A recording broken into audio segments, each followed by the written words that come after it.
Hi guys, welcome to cricket Venkatesh. మనం ఏదైతే కాకూడదని కోరుకున్నామో అది అయిపోయింది. Australia are in to the semifinals. Australia semi-final చేరుకుంది.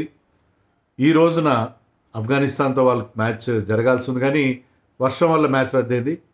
ఆఫ్ఘనిస్తాన్ వాళ్ళు 50 ఓవర్స్ బ్యాటింగ్ చేశారు, కానీ Australia could bat only 12.5 overs. ICC నిబంధనల ప్రకారం ఏంటంటే అట్లీస్ట్ 20 ఓవర్స్ ఈచ్ సైడ్ ఆడాల్సి ఉంది. కాబట్టి మ్యాచ్ నో రిజల్ట్ అయింది. సో ఆఫ్ఘనిస్తాన్కి ఒక పాయింట్, ఆస్ట్రేలియా ఒక పాయింట్ వచ్చాయి. ఆస్ట్రేలియాకి ఆల్రెడీ ఒక మ్యాచ్ ఇంతకుముందు కూడా నో రిజల్ట్ అయింది అగేన్స్ట్ సౌత్ ఆఫ్రికా. సో ఒక్క మ్యాచ్ మాత్రం గెలిచారు వాళ్ళు ఇంగ్లాండ్కి అగేన్స్ట్గా. 2 మ్యాచ్లు నో రిజల్ట్ అయినాయి, but still they qualified. Team అంత స్ట్రాంగ్గా లేదు, no doubt, but still they managed to get into a semi-final knockout stage of another ICC tournament. So 2 మ్యాచ్లు ద్వారా నో రిజల్ట్ అయినా still they are the first team to qualify from group B. Group బిలో ఇప్పటికీ South ఆఫ్రికాకి బ్రహ్మాండమైన chance ఉంది. ఆఫ్ఘనిస్తాన్కి ఒక మిణుకుమని ఒక రేర్ ఛాన్స్ ఉంది. And England already out of the semifinal race. So Afghanistan చాలా బాగా ఆడారు. ఈరోజు కూడా 273 చేశారు ఫస్ట్ బ్యాటింగ్ చేసి. ఇబ్రాహిం జద్దరాన్ కానీ గుర్బాజ్ కానీ పెద్దగా రన్స్ చేయలేదు, కానీ సదీకుల్లా అటల్ అతను ఒక 85 చేశాడు. తర్వాత ICC ODI cricketer of the year Ahmadullah Omarzai మరొకసారి ఒక ఎక్స్ట్రాడినరీ పర్ఫార్మెన్స్. అతను 65తో చేశాడు. లాస్ట్లో చాలా ఇంప్రెసివ్ పర్ఫార్మెన్స్. దానివల్లే ఆ 273 పాసిబుల్ అయింది వాళ్ళకి. మహమ్మద్ నబీ రన్అట్ అయ్యాడు. ఈవెన్ రషీద్ ఖాన్ పెద్దగా రన్స్ చేయలేదు. ఎవరు కూడా గుల్బద్దీన్ కానీ ఎవరు పెద్దగా రన్స్ చేయలేదు. But still they scored 270. They competitive score, ఎందుకంటే వాళ్ళకి దగ్గర స్పిన్నర్స్ ఉన్నారు. బట్ ఆస్ట్రేలియా చాలా బాగా స్టార్ట్ చేశారు. ఐ థింక్ 12 ఓవర్స్ దగ్గరికి వాళ్ళు 123 ఫర్ 1 ఎంతో ఉన్నారు. మంచి స్కోర్ చేశారు వాళ్ళు. ఇక ట్రావిస్ హెడ్ మళ్ళీ ఫామ్లోకి వచ్చాడు. ఫస్ట్ మ్యాచ్లో పెద్దగా రన్స్ చేయలేదు ఇంగ్లాండ్కి అగేన్స్ట్గా అతను, కానీ అతన్ని ఫామ్లోకి తీసుకొచ్చారు ఆఫ్ఘనిస్తాన్. ఎందుకంటే ఒక సిట్టర్ ఆఫ్ ఎ క్యాచ్ మిడాన్లో డ్రాప్ చేశాడు of all the people Rashid Khan. Last మ్యాచ్లో కూడా క్యాచ్ డ్రాప్ చేశాడు Rashid. So Rashid didn't have a great tournament. So Rashid Khan drop చేశాడు కాబట్టి అతను మన హెడేక్ని ఫామ్లోకి తీసుకొచ్చారు. 59 నాట్అవుట్. అతను చాలా quick fire T20 kind of an innings. ఒక్క ఓవర్లో 3 4లు కొట్టాడు. So Australia was cruising 129 for 1 అనుకుంటా 12.5 ఓవర్స్కి. సో వాళ్ళు గెలిచేట్టుగానే కనిపించారు.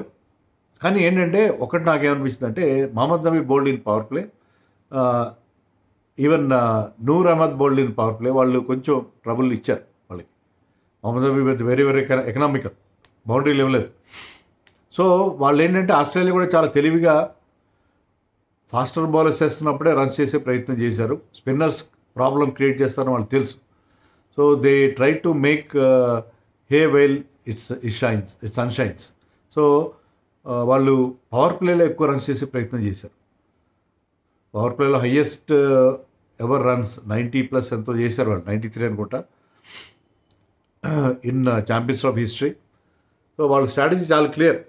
స్పిన్నర్స్ రంగంలో దిగి వాళ్ళని ఇబ్బంది పెట్టే లోపలే రన్స్ చేసే ప్రయత్నం చేశారు. అండ్ ఆ విషయంలో సక్సెస్ కూడా అయ్యారు. And they just lost Matthew Short's wicket. And even వాళ్ళ captain Steve Smith also played couple of glorious shots. So Australia బౌలింగ్లో ఎలా ఉన్నా బ్యాటింగ్లో చాలా ఇంప్రెసివ్గా కనిపించింది. బౌలింగ్లో కూడా ఈవెన్ స్పెన్సర్ జాన్సన్ 2 వికెట్లు తీశాడు. నేథన్ ఎల్లిస్ ఫస్ట్ స్పెల్లో చాలా మంచి బౌలింగ్ వేశాడు. Dwarshuis also got wickets. So Australia ఎప్పటిలాగే వాళ్ళు ఏంటంటే ఒక వెల్ ఆయిల్డ్ మిషన్ లాగా ఉంటారు. వాళ్ళు అంత తక్కువగా అంచనా వేయడానికి వీల్లేదు. So they reach the semi-final. మరి ఇప్పుడు పరిస్థితి ఏంటి? సో ఆఫ్ఘనిస్తాన్కి 3 పాయింట్లు ఉన్నాయి, సౌత్ ఆఫ్రికాకి 3 పాయింట్లు ఉన్నాయి, ఇంగ్లాండ్కి 2 పాయింట్లు ఉన్నాయి. They're out. So Afghanistan South Africa మధ్య ఒక నెట్ రన్ రేట్ ఇష్యూ ఎదురవుతుంది. ఎప్పుడంటే సౌత్ ఆఫ్రికా ఇంగ్లాండ్ చేతిలో ఓడిపోతుంది. సో అప్పుడు ఆ సినేరియోలో ఏంటంటే సౌత్ ఆఫ్రికాకి 3 పాయింట్లు ఉంటాయి, ఆఫ్ఘనిస్తాన్కి 3 పాయింట్లు ఉంటాయి. అప్పుడు నెట్ రన్ రేట్ పిక్చర్లోకి వస్తుంది. కానీ south Africa net run rate +2 ఉంది, వెరాజ్ ఆఫ్ఘనిస్తాన్ నెట్ రన్ రేట్ -0.9 ఉంది, 0.99 ఉంది. So unless and until south Africa ఒకవేళ వాళ్ళు 200 రన్స్ తేడాతో ఓడిపోతే తప్ప, అంటే రన్స్ పరంగా అంటే చాలా పెద్ద మార్జిన్తో ఓడిపోతే తప్ప south Africa is almost through వాళ్ళు ఆల్మోస్ట్ సెమీఫైనల్కి వెళ్ళిపోయినట్టు, ఎలాంటి సందేహం లేదు. ఎందుకంటే అంత పెద్ద మార్జిన్తో సౌత్ ఆఫ్రికాని ఓడించగల సత్తా ఇంగ్లాండ్కి ఉండే పరిస్థితి మనకేం కనబట్టలేదు కాబట్టి సౌత్ ఆఫ్రికా వెళ్ళిపోయినట్టే లెక్క. సో ఆఫ్ఘనిస్తాన్కి డిసప్పాయింట్మెంట్. ఈ మ్యాచ్ గెలిచి ఉండేవారా అంటే చెప్పలేము మనం, అంటే ఇంకో క్యాచ్ కూడా వదిలేశారు ఒక సబ్స్టిట్యూట్ ఫీల్డ్. బట్ అదే ఓవర్లో వాళ్ళకి వికెట్ వచ్చింది వేరే విషయం. బట్ ఏంటి వాళ్ళ క్యాచింగ్ బాగాలేదు. లాస్ట్ టైం కూడా మరి ఓడిఐ వరల్డ్ కప్లో కూడా మ్యాక్స్వెల్ క్యాచ్ వదిలేస్తే కదా వాళ్ళకి ఆ డిఫీట్ ఎదురైంది. Maxwell went to make a 100, which is considered to be one of the greatest innings in one day cricket. So Afghanistan catching and fielding విషయంలో కొంత ప్రాబ్లం ఉంది. But we know their bowlers are capable. 273 is a competitive score. Dew factor ఎక్కువగా లేకపోతే దాన్ని defend చేసుకుని ఉంటారు. ఎందుకంటే ఆ మ్యాచ్ ఈరోజు జరిగిన మ్యాచ్ కనుక ఎవరు గెలిస్తే వాళ్ళకే అవకాశం ఉండేది. అవతల టీం నాకౌట్ అయిపోయి. So unfortunate. పాకిస్తాన్ మనం బ్లేమ్ చేయలేం, ఎందుకంటే వర్షం వస్తే వాళ్ళు మాత్రం ఏం చేస్తారు. సో పాకిస్తాన్ ఆర్గనైజేషనల్ ఎబిలిటీస్ని మనం బ్లేమ్ చేయలేం.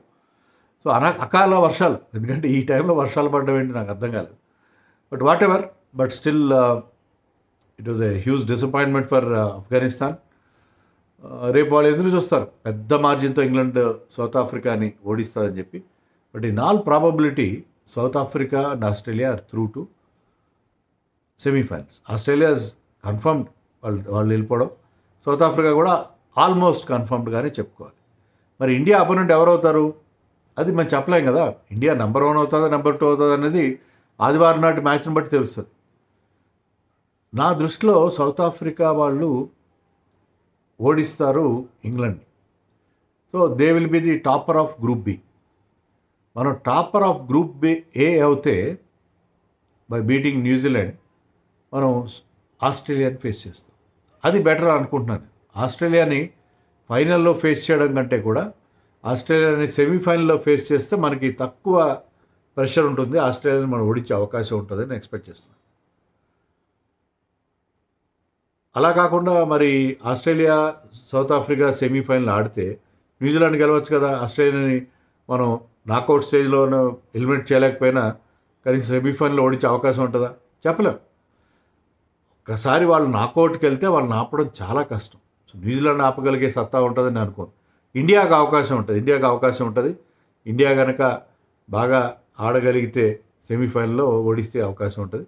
ఫైనల్లో న్యూజిలాండ్ వచ్చినా సౌత్ ఆఫ్రికా వచ్చినా మనకి బెటర్గా ఉంటుంది. అంటే మెంటల్గా మనకేంటంటే ఆస్ట్రేలియాతో ఫైనల్స్ అంటే మనం ఆస్ట్రేలియాతో ఫైనల్లో గెలవలేము, మన చరిత్ర చెప్తున్న ఆస్ట్రేలియాని ఎప్పుడు మనం ఫైనల్లో ఓడించలేదు అనే ఫీలింగ్ ఉండిపోద్ది. కాబట్టి నా అభిప్రాయం ఏంటంటే India should face Australia in the semi-final. దానికి ఏం జరగాలి? సౌత్ ఆఫ్రికా ఇంగ్లాండ్ ఓడించాలి, మనం న్యూజిలాండ్ ఓడించాలి. ఆ సినేరియోలో మనం ఆస్ట్రేలియాతో సెమీస్లో తలపడతాం, నాట్ ఇన్ ద ఫైనల్స్. అది బెటర్ నేను అనుకుంటాను. మరి మీరేమనుకుంటున్నారో నా కామెంట్స్లో చెప్పండి.